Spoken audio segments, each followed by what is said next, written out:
akong humarap sa kanya. Oo nga, hindi ba obvious? Tanong ko sa kanya. Pero lahat naman ng lalaki na makita ko, tingin ko agad ay fuckboy. Maliban na lang sa lolo ko at sa papa ko. Ang papa ko ang pinakatapat na lalaki nakita ko sa buong buhay ko. Hindi ko siya nakitang nagbisyo at pinanindigan niya talaga ang pamilya namin. Binuhay niya kami galing sa malinis na paraan. Kaya ba ayaw mo sa akin dahil tingin mo'y fuckboy ako?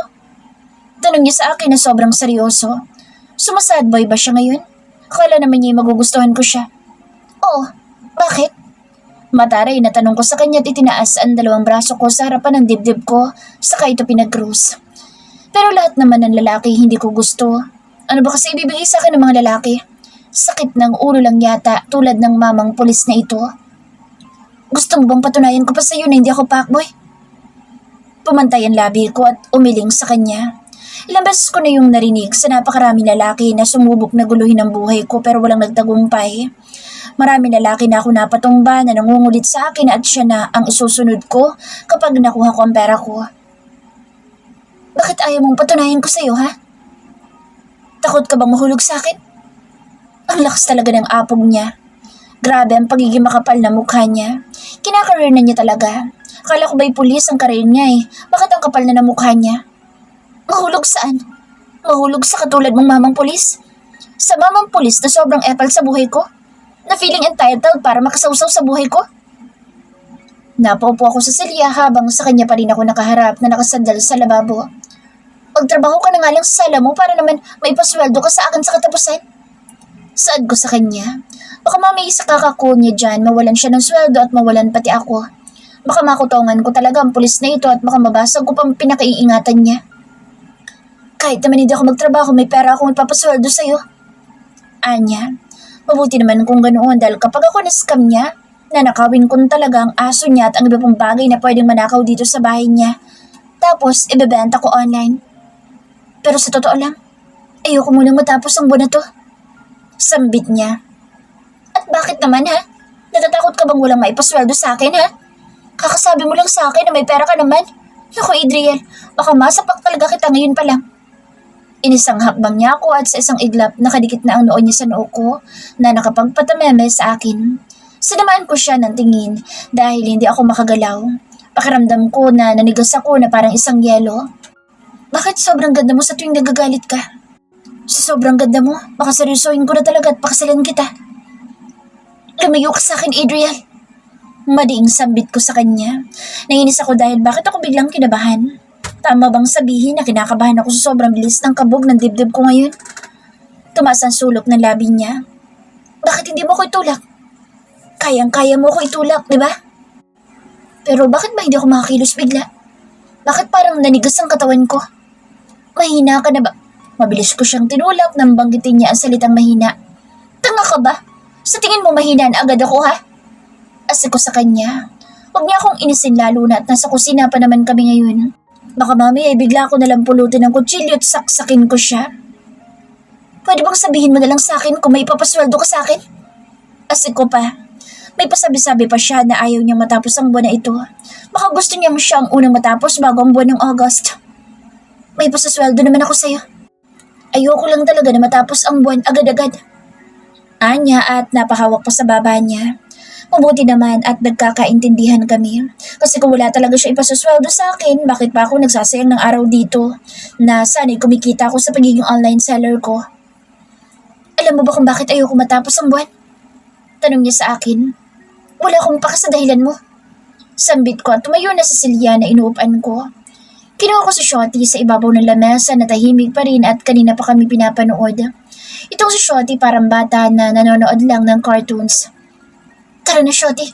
Layuan na natin itong mamang pulis na ito na mukhang may sayad sa utak.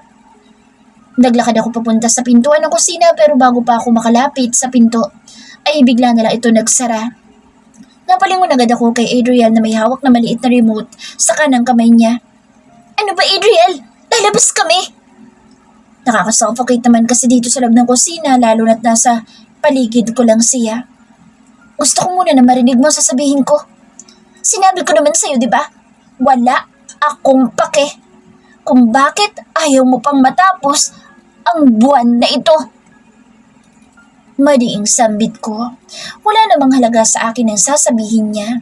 Ang pera niya lang ang mahalaga at wala nang iba pa. Hindi naman kasi niya ako katulad na pakialamera sa mga bagay-bagay. Kaya buksan mo ng pinto, Adriel. Lalabas na kami ni Shotty at magtrabaho ka na lang din. Sambit ko. Ayaw ko talagang marinig ang sasabihin niya kahit na ano pa iyon.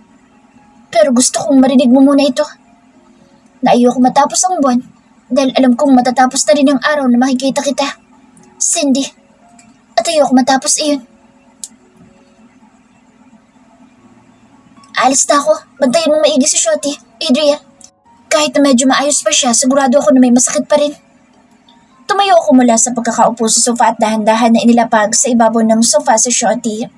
Ayoko pang umalis dahil kay Shotty pero kailangan dahil may lolo pa ako na makulit. Baka mamaya hindi na naman noon na inom yung gamot niya. Ihatan na kita. Napatingin ako kay Adriel na nakatayo na rin sa harapan ng isa pang sofa. Napataas ang kilay ko sa kanya at itinaas ko ang dalawang braso ko sa harapan ng dibdib ko. Kaya ko sarili ko. Mataray na saad ko sa kanya. Akala yata niya nakalimutan ko na agad lahat ng panggugoyo niya sa akin. Masyado siyang pakialamero kaya bubuhos ko sa kanya ang lahat ng sama ng loob ko. Alam ko. Sagot sa akin ni Adriel at naglakad papalapit sa akin.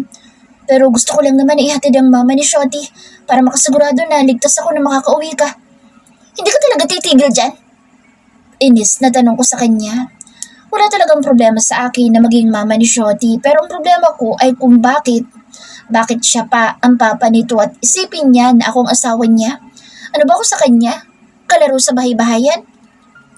Misis ko, langya, hindi ka ba kinikilabutan? Napayakap ako sa sarili ko habang siya ay bigla na lang tumawa ng napakalakas. Sinamaan ko siya ng tingin at sinuntok ko ang tiyan niya. Bobo! Sagaw ko tumalikod na agad sa kanya. Inuubos niya talaga ang pasensya ko kahit kailan na lang talaga. Gusto ko lang umuwi ng bahay namin at kalimutan ang pangiinis niya. Gusto ko matulog ng mahimbing nang hindi iniisip ang pangiinis niya sa akin. Deserve ko na magkaroon ng payapang utak at payapang pagtulog pero may mga tao talaga na palaging sisira nito. Darating ang araw na mararamdaman din naman nilang lahat kung paano nasira ang araw ko. Sandali, Cindy! Sigaw niya pero hindi ko siya nilingon. Binuksan ko ang pinto ng penthouse niya at padabog ko tong sinara na sana'y nasira na lang. Lahat ng galit at inis ko ngayong araw napunta sa pinto at sa sahig ng hallway na tinataha ko. Malakas at masakit sa tenga ang bawat paghakbang ko pero wala akong paki. Magasgasan ko man ang makintad niyan tiles, mas maganda iyon. Cindy, wait me! Hindi ko siya nilingon at pumasok ako sa elevator. Dali-dali ko tong sinara at pinindot ang first floor at napatingin ako sa labas ng elevator na papasara na. Masayang saad ko at tuluyan ang sumara ang pinto. Nakahinga ako na maluwag nang mawala na siya sa mga mata ko at hindi ko na siya nararamdaman. Napasandal ako sa dingding ng elevator at napatingin sa taas kung nasa ang floor na ako. Bakit bakas ang isip bata na iyon na naging ama ni Shotty?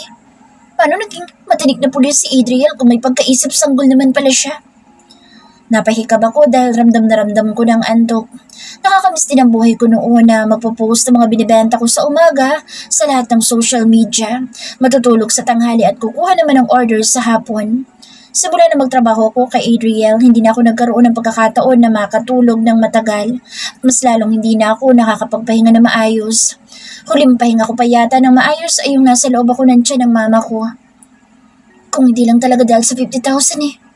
Bulong ko sa sarili ko at umalis sa pagkakasandal nang huminto ng elevator. Bumukas ito at bumungad sa akin ang isang pader. Lumabas ako at lumiko ng daan. Nakita ko ang lobby ng penthouse. Hindi ko pinansin at pinagtuunan ng mga staff. Sigurado naman ako na may mga galit sa akin ng mga iyan dahil isang mahirap lang ang tingin nila sa akin. Ang paplastik! Asiko at lumabas na nga ng tuluyan ng condominium. Napabuga ako ng hangin at napatingin sa isang itim na kotse na nasa harapan ng condominium na busina ng busina. Ang ingay naman ito. Ang ganda-ganda ng kotse tapos ang ingay. Nasaan ang class dyan? Inis na saad ko at naglakad na para makasakay ako ng jeep. Sasakay ng umatras ang kotse kaya nakarangan ako nito. Muli na naman itong bumisina. Napatingin ako sa paligid ko at wala namang ibang tao. Madilim na rin dahil mag-11 na. Ano bang kailangan nito? Inis na saad ko at naglakad papunta sa harapan ng kotse at walang takot na hinampas ang ibabaw nito. Nainis na nga ako tapos may maninira pa. Buisit. Ano ha? Umaba ka? Sigaw ko't walang pake kung makuha man ang atensyon ng iba.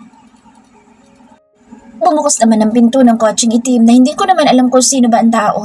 Masyadong tintad na tintad ang sakyan niya. Ang lakas talaga ng toyo mo. Natatawang saan ni Adriel na nagpasalubong sa kilay ko. May dalaw ka ba araw-araw? Dagdag na tanong pa niya sa akin. Kaya naman pala naiinis ako dahil yun pa rin naman pala yung may-ari ng sakyan. Kapag nakikita ko siya o nararamdaman na iinis na agad ako. Sumakay ka na para maihatid kita. Anyaya niya sa akin at ipinatong niya ang braso niya sa ibabaw ng bubong ng sakyan niya. Parang may patay sa sobrang itim. Baka mamaya mapaaway ka pa sa daan sa sobrang init ng ulo mo. Hindi ko siya pinansin at naglakad na lang papunta sa pinto ng kotse niya. Binuksan ko ang pinto at pumasok. Hindi pwedeng ang gabi ko lang ang masisira. Dapat pati siya. Tara na, driver. Anyaya ko sa kanya na nakatayo pa rin sa labas. Hindi ko narinig ang pagsagot niya pero naramdaman ko ang pagpasok niya sa sakyan kahit na sa harapan ako nakatingin. Ihatid mo ako sa bahay ko. Utos ko pa sa kanya kahit na alam ko naman na yun ang gagawin niya. Gusto ko lang naman na ipamukha sa kanya na isa siyang utusan ko kahit na siya ang nagpapasweldo sa akin. Masyado kasi siyang pabida. Yes, ma'am. Anya at mukhang tuwan-tuwa pa. Napatingin na lang ako sa labas ng kotse niya na paandar na. Kailan ba kasi maiinis sa lalaking ito? Wala na akong makita na kahit anong sign na isa siyang pulis dahil sa suot niya at hindi niya rin gamit ang kotse pampulis pero nakakainis pa rin siya. Teka, si Shoti, iniwan mo siyang mag-isa sa penthouse mo? Baliw ka ba? Inis na saad ko na maalala ko si Shoti na wala dito. Narinig ko naman ang pagtakol sa backseat kaya napatingin ako rito. Nakita ko agad si Shoti kaya agad akong dumukwang para lang kunin siya. Sa tingin mo naman kaya kong iwanan si Shoti sa penthouse ko? Kaya nga kita kinuha para may tagapag-alagang aso ko kasi ayaw ko mag-isa siya. Sambit ng mamang pulis na ito. Aba, malay ko ba dyan sa utak mo na may sayad? Sambit ko tinimasimas ang ulo ni Shoti. Ang cute niya talaga. Hawakan ko lang ang mabalbon niyang balat na puting-puti na papakalma na ako. At kahit papaano nawawala sa isip ko na may kasama akong asungot sa tabi ko. Ako may sayad? Anong tawag sa'yo? Tanong niya na hindi ko nalang pinansin. Mag-ingat lang siya sa sabihin niya dahil baka masunto ko talaga siya at this time baka malakas na. May toyo? Napalingon ako sa kanya at tinaas ko ang kamao ko para suntukin ang braso niya. Toyo mo, mukha mo. Asik ko sa kanya. Natatawang napahimas naman siya sa braso niya na natatakpan ng manggas ng blue t-shirt na parang puputok na sa laki niyang braso. Tumigil ka na nga sa pang-inis sa akin. Bakit ba kasi walang batas na magbumulta ang tao mang iinis? Sambit ko. Hindi ko alam kung paano niya natatagalan ang anger issue ko na kahit ang lolo ko ay hindi kaya. Kapag nagagalit ako at sumisigaw sa bahay, bigla nilang mawawala si lolo at mag-isa ako sa loob ng maliit na kwarto para pakalmahin ang sarili ko. Bakit naman ako titigil? Kasi kapag nainis ako baka masaktan talaga kita. At kapag nasaktan kita baka hindi mo nagustuhin na magtrabaho ako. Mahal ko ang trabaho ko at mas lalong mahal ko si Shoti na alaga ko tapos may malaking sweldo pa. Kaya sana makasama ka. Seryosong saad ko. Gusto ko lang naman na subukang maging malinaw sa aming parehas para talagang makakatagal ako sa kanya. Gusto ko na siya mismo ang mag-adjust para sa susweldohin ko. Ayoko nga. Alam ko naman na kaya kong i-handle yung inis at galit mo sa akin. Huwag ka mag-alala dahil kahit ilang beses mo pa ako sipain, suntukin at hampasin. Hindi pa rin naman kita aalisan ng trabaho at mas lalong hindi naman kita kakasuhan. Ang kailangan mo lang gawin ay alagaan ng aso ko. Nakalimutan ko na masaya nga pala siya at nawawala ang pagod niya kapag naiinis ako. Wala man lang siyang awa o kahit na konting iniisip. Nung nakita ko siya na nag-aalala kay Shoti, hindi ko naman siya tinawanan at nanahimik lang ako. Walang konsiderasyon na lalaking ito. Hindi ko na siya sinagot at napatingin ako sa labas ng sasakyan niya na nakahinto sa highway dahil red ang stoplight. Tingnan mo nga naman itong siraulo na to. Sambit ni Adriel. Napatingin ako kung saan siya nakatingin at nakatingin pala siya sa motor na mabilis magpatakbo kahit na naka-stop sign. Ang motor na dumaan lang sa gilid ng kotse na sinasakyan namin. Malakas na napasigaw ako na bigla na lang maipit ang motor sa dalawang taxi na magkasalubong. Sa harapan namin mismo, ang malakas na salpukan at ang dugoong katawan na naipit. Papa! Parang isang ulan na bigla na lang bumalik sa alaala ko ang papa ko. Ang duguan niyang katawan ng mabunggo na isang malaking kotse ang jeep namin noon. Sa bilis ng motor ang pagtibok ng puso ko. Dito ka lang. Kailangan kong tingnan iyon. Natatarantang sambit ni Adriel at bumaba ng kotse. Pero ang mga mata ko nasa aksidente pa rin. Ang ingay ng busina, nasigawan ng mga tao, pero ang mga mata ko nakuha ng dugo. Dugo na dumadaloy sa isang lalaki na lupaypay dahil sa pagkakaipit niya sa dalawang taxi. Nanginginig ang kamay ko na inilipat sa driver's seat si Shotty at dahan-dahan akong lumabas. Nanlalabo ang paningin ko pero pinagpatuloy ko pa rin ang paglalakad papunta sa aksidente na dahan-dahan ng napapalibutan ng mga tao. Ganito yun. Ganito nang mangyari ang aksidente. Nasa amin ang simpatsya lahat ng tao pero wala pa rin naman kaming hustisya na nakuha. Maingat ang papa ko sa pagmamaneho ng jeep niya pero hindi niya nakuha ang hustisya na para sa kanya. Papa! Akala ko ang driver pa rin ng motor ang makikita ko pero hindi na. Mukha ng papa ko. Mukha ng papa ko ang nakikita ko ngayon habang patuloy ang pagtulo ng dugo sa ulo niya. Papa! Tumakbo akong papalapit sa aksidente pero bago pa ako makapunta ay may humarang na agad sa akin at mahigpit akong niyakap. Bitawan mo ako! Bitawan mo ako! Tutulungan ko ang papa ko! Mas lalong nalabo ang paningin ko nang dumaloy ang luha sa mga mata ko. Papa, please! Shh! Calm down, Cindy. Hindi yan ang papa mo. Dugo. Ang daming dugo ng papa ko. Iligtas natin siya. Ano ba? Tumawag kayo ng ambulansya. Gusto kong tumakbo at yakapin siya. Ang papa ko. Ang papa ko na puro dugo. Ang papa ko na mahal ko pero isang malaking braso ang umangkin sa yakap ko. Cindy, patay na ang papa mo. Wala na siya, matagal na. Hindi na babalik ang papa mo kaya hindi siya yan. Hindi ko na narinig ang mga sumunod niyang sinabi nang dahan-dahan ang magdilim ang paningin ko na kanina ay nanlalabo. Adriel's POV. Mukhang bumalik na naman sa kanya nangyari sa kanila ng mga magulang niya. Lolo ni Cindy. I don't know what to do and who to call. I know he is the only family related to Cindy so I fetch him. I want him to know what happened to his granddaughter that lying to the hospital bed now. Sigaw siya ng sigaw ng papa. Paulit-ulit at umiiyak siya habang nakatingin sa aksidente. Pagkukwento ko, hindi ko kailanman nakita siyang mahina.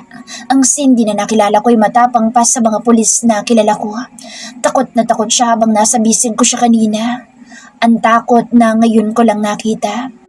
Ang babaeng sobrang amo ng mukha kapag tulog pero napakabangis kapag gising ay may kahinaan din pala. Malamang nakakita na naman siya ng dugo. Napatingin ako sa lolo niya na nakaupo sa isang silya habang hawak ang kamay ni Cindy. Hindi naman sa takot ang apo ko sa dugo. Pero kapag nakakakita siya nito, bigla na lang bumabalik sa kanya ang lahat. Naaalala niya ang papa niya na namatay. Ngayon alam ko na kung bakit ba mainit ang ulo niya sa tuwing nakikita niya ang pinto at mga gamit kong pula. Dapat ko sigurong iwasan ang mga bagay na nakakapagpabalik sa kanya sa dati.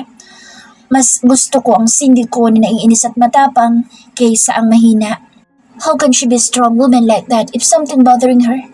Akala ko inaasar ko lang ang babaeng ito dahil natutuwa ako sa reaksyon niya at nawawala ang pagod ko pero iba na ngayon. Ayoko na siyang nakikita na walang buhay at ang mga mata niyang sobrang lungkot. Chief Adriel, huwag niyo sanang pahirapan ang apo ko ng gusto sa trabaho niya. Pakiusap ng lolo ni Cindy pero ang mga mata ko ay nakay Cindy na lang. Mahimbing ang tulog niya na parang walang problema. Kung may pagagawa ka sa kanya na ayaw niyang gawin dahil matigas ang ulo niya, pwede mong sa akin ibigay. Ayos lang po. Nakangiting sambit ko habang nakatingin pa rin kay Cindy. Hindi ko naman siya pinahihirapan.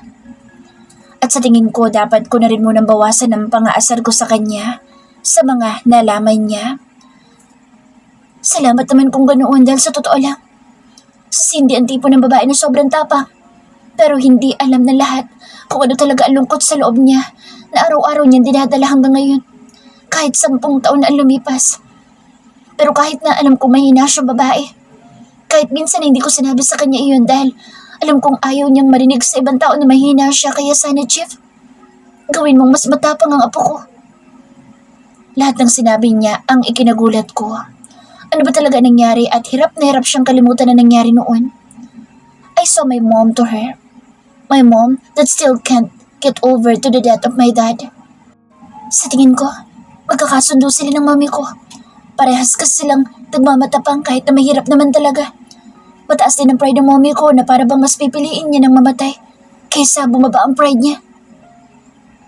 At bakit ko naman naisip na magkikita ang magulang ko at si Cindy? 3 linggo na lang naman at matatapos na ang kontrata sa akin ni Cindy. Tapos wala din naman kaming kahit na anong espesyal na relasyon para ipakilala ko siya.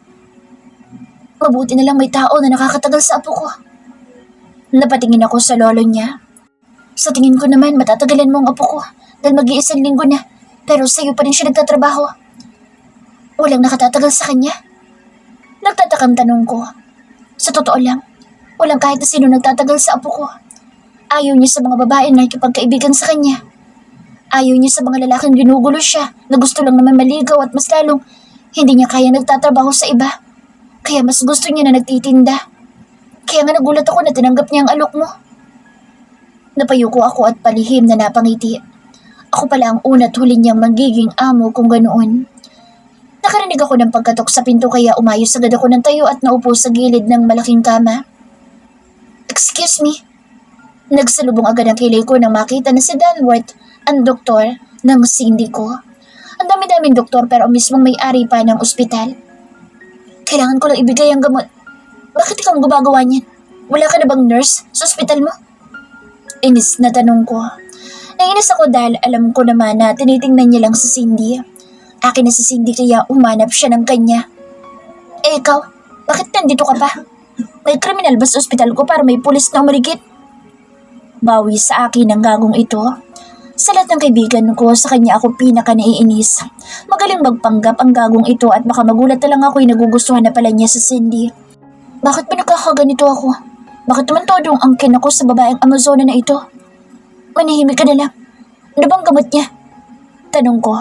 Napatingin ako sa lolo ni Cindy na si Mang Will nang marinig ko ang pagtunog ng upuan. Umalis siya sa pagkakaupo at narinig ko ang paghakbang ng isang mapagpanggap kong kaibigan. Bumalik ang tingin ko kay Danworth at sa isang iglap ay nasa gilid na siya ng kama ni Cindy. Ito palang pinagkakaabalahan ng kaibigan kong pulis. Bulong ng gago at inilapag ang gamit at isang papel sa lamesang nasa gilid lang ng kama. Binantayan ko ang bawat galaw niya lalo na ang kamay niya na baka kung saan bigla mapunta. Huwag niya lang talagang ilalapad kay Cindy dahil baka masira ang matagal namin pinagsamahan. Tingnan mo siya at palaging pakiramdaman. Minsan hindi mo alam pero bigla na lang umaatake sa kanya ang trauma niya. Masyadong malihim sa Miss Aquino para hindi malaman ng mga nasa paligid niya na nilalamon na siya ng sarili niyang utak. Maybe I should be careful when I am with her. She's like a glossy glass that can't be ruined, and that glossy glass is the one that I'm starting to like. Maging maingat ka sa mga bagay na makapagpapaalala sa trauma niya, dahil baka imbis na makalimutan niya ito, ay baka mas lumala pa. Binitin niya ang sasabihin niya kaya mas lalo ko siyang sinamaan ng tingin. Hindi ko alintana ang presensya ng lolo ni Cindy, pero gusto kong ilabas ang sama ng tingin ko sa demonyo na ito. Ayusin mo lang ang susunod mo sasabihin, Danworth. Dahil baka taniman ko ng bomba ang ospital mo. Lalo na kung ikaw ang kasama ni Miss Aquino. Lalala ang lagay niya. Kaya kung ako sa pamilya ni Miss Aquino, baka pinatigil ko na siya sa pagtatrabaho. Shut the fuck up! I hissed. I don't want to get mad right now but this motherfucker wants me to get mad. He wants to ruin me by showing my madness in front of the family of Cindy. What? Wala akong narinig, Chief Adriel. Ang ina ka sa masyado. Anito na halatang inaasar ako. Wala kang naririnig? Tumas ang gilid ng labi ko. Kung tawagan ko kaya ngayon pa lang sa Trisha at ipakita sa kanya lahat ng video mo na umiiyak sa tuwing malalasing ka. Malay mo maawa sa'yo bigla sa Trisha at balikan ka. Nawala ang ngiti sa labi niya at dahan-dahan itong napalitan ng inis. Siya ang nauna kaya wala siyang karapatan na mainis sa akin. I'm leaving. He said that make my smile grow bigger. Pero mabilis na nagdilim ang paningin ko nang gumapang ang kamay niya papunta sa pisngi ni Cindy. Danworth! I shouted. Hindi ko na napigilan ang sarili ko sa pagsigaw at mabilis kong hinaltak ang kamay niya mula sa pisngi ni Cindy. Pinunasan ko ang pisngi niya na nadapuan ng maruming kamay. Makinis ang balat niya. I wonder, labas! Matigas na sambit ko. Napataas siya sa dalawang kamay niya na parang sumusuko habang tawa ng tawa. Babawi rin ako sa kanya. Walang iya siya. Hindi ko inalis ang masama kong tingin sa kanya habang naglalakad siyang patalikod. Nakahinga lang ako ng maluwag nang makalabas na nga ang gagong iyon. Napatingin muli ako kay Cindy na mahimbing pa rin ang tulog. Walang nagbago kahit na sumigaw ako. Alis na muna ako. Ikukuha ko ng damit ang apo ko. May tiwala naman ako sa'yo. Nanigas ako sa kinatatayuan ko dahil sa huling sinabi ng lolo ni Cindy. May tiwala siya sa akin at parang may anghel na biglang nag-awitan sa paligid ko. Thank you, sir. I look at his eyes. Sana ganyan ko rin kabilis na makuha ang tiwala ni Cindy. Ang tiwala na kailangan kong trabahuhin na maigi. Kung kinakailangan man na araw-araw ako magbukas at magkwento sa kanya tungkol sa buhay ko, ay gagawin ko. Gusto kong maramdaman niya kung gaano ko siya pinagkakatiwalaan. Lolo Willie, o kaya naman ay Lolo Will na lang itawag mo sa akin. Chief Adriel. Adriel na lang po, Lolo Will. Tugon ko. Wala akong kahit na sinong lolo at lola kaya natutuwa ako. Akala ko ang inisin sa Cindy ang makapagpapasaya sa akin pero nadadagdagan pa ito ngayon. Sige Adriel, mauna na ako. Tumango ako at hinintay siya na lumabas muna, saka muli ibinalik ang tingin ko kay Cindy. How I wish that she will always look like that. Look so sweet, but the truth is, she is wild like a tiger. Ang ganda mo, Cindy. Bakit hindi mo makita ang ganda mo? Inilapat ko ang palad ko sa pisngi niya at hinimas ito dahan-dahan na parang ito na ang una at huli. Sigurado naman ako na hindi niya ako hayaan na hawakan siya kung gising siya. Mukhang hindi ko na kayang gawin biro lahat. Gusto ko na lang seryosohin lahat ng sinabi ko sa'yo. Pero paano? Sigurado mas may inis ka.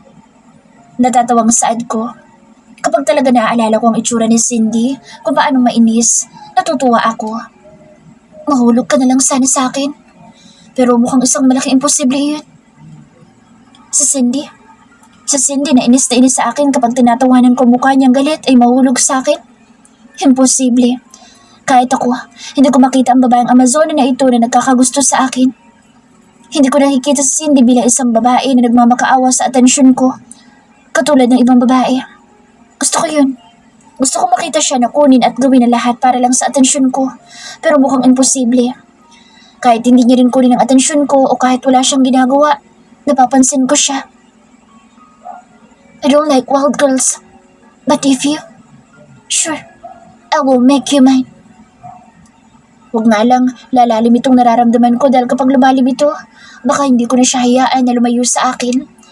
Ayoko makulong siya sa akin. Cindy, don't make me fall deeper because I swear, I will own every inch of you. If I go deeper. I lean forward and stop when there are 2 inches between us. I can't help but to giggle silently. Ang ganda mo talaga. Hindi nakakapagod na purihin ka. Mapapagod ako sa trabaho pero sa tingin ko hindi ako mapapagod na sabihin sa kanya na ang ganda niya. Hindi ko siya maintindihan kung bakit siya naiinis sa akin kapag tinatawag ko siyang maganda. Totoo naman. Sa sobrang ganda niya, ayoko tuloy siyang tigilan. Ano kayang pakiramdam kung halikan ko ang labi mo? Tumaas ang sulok ng labi ko at napababa ang tingin ko sa labi niya. I want to respect her because she is sleeping, but I really can't help myself. Motherfucker, bakit kasi ganyan siya kaganda? Isa lang. Isang halik lang, Cindy. Dahan-dahan ko pang inilapit ang mukha ko sa kanya at tuluyan ng inilapat ang labi ko. This day, I kissed her soft lips that makes me shiver and makes my heart pounding. Cindy's POV. Dahan-dahan kong iminulat ang mga mata ko. Ang mabigat na talukap ng mata ko pero hindi ako makapagsalita. Ang mga magulang ko, hindi ko man lang sila nayakap na mahigpit bago mawala sa akin. Hindi ko man lang nasabi kung gaano ko sila kamahal. Sa tuwing bumabalik sa akin ang sakit, bigla na lang ako matutulala sa isang tabi at mapapaisip kung bakit ako pang minalas. Bakit hindi na lang yung ibang mga anak dyan na walang pagmamahal at paggalang sa mga magulang nila. Minsan gusto ko nalang sumuko at sumunod na sa mga magulang ko para mawala na ang sakit, pero kaano ba ako nakasisigurado na makakasama kong pamilya ko sa kabilang buhay? Walang kahit na isa ang nagpapatunay kung may kabilang buhay nga ba. Cindy, mabuti na lang nagising ka na. Hindi ko sinalubong ang tingin ni Adriel dahil baka mainis lang ako. Wala ako sa mood para hayaan siya na sirain ang araw ko. Nasaan ako? Inikot ko ang mga mata ko sa buong kwarto na puro puting pader ang nakikita ko. Nasa ospital ka? Ano? Napaupo ako agad sa kama at mabilis naman niyang inilalayan ang likod ko. Doon ako napatingin sa kanya at ang mga mata niyang nakita ko noon na nag-aalala kay Shorty ay mas malala ngayon. Huwag mo akong hawakan. Ayos lang ako. Hinawakan ko ang kamay niya at inalis ko sa likod ko.